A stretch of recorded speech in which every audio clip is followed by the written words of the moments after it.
Being too nice is not a virtue. It is a survival strategy you learned as a child, and it is costing you everything as an adult. I know that sounds harsh. You were taught that kindness is always a strength. But there is a difference between being kind and being unable to say no. And most people have never been shown where that line is.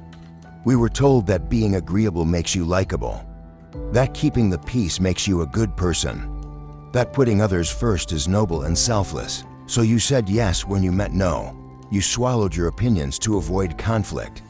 You apologized for things that were not your fault.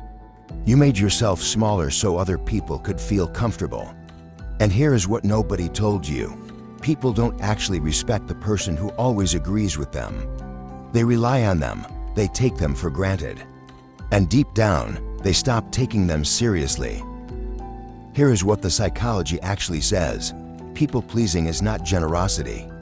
It is a fear response, specifically, the fear of rejection, conflict, or being seen as difficult. You were not born this way. Somewhere along the way, you learned that love or safety was conditional on your compliance. So you adapted. You became easy, agreeable, low maintenance.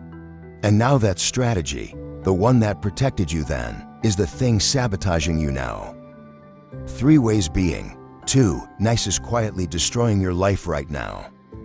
1. You attract the wrong people. When you have no boundaries, you become magnetic to people who need someone without any.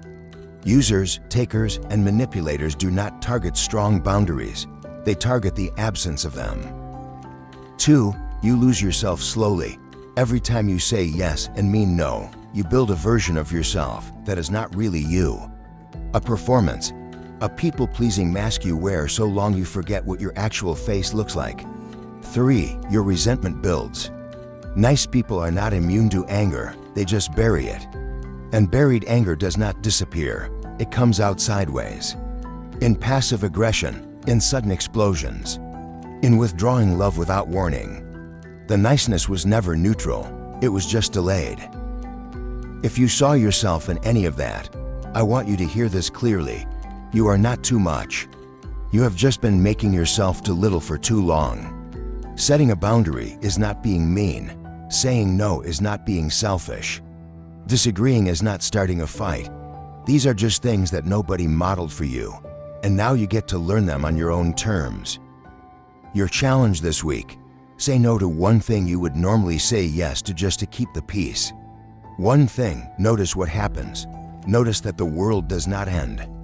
Notice who respects you more and who respects you less. Both answers are information you needed.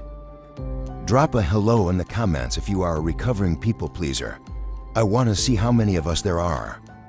If someone in your life needs permission to stop shrinking themselves, send them this. Subscribe, because next week we are talking about comfort being the real enemy of everything you want in life. And trust me, that one is going to sting. See you then.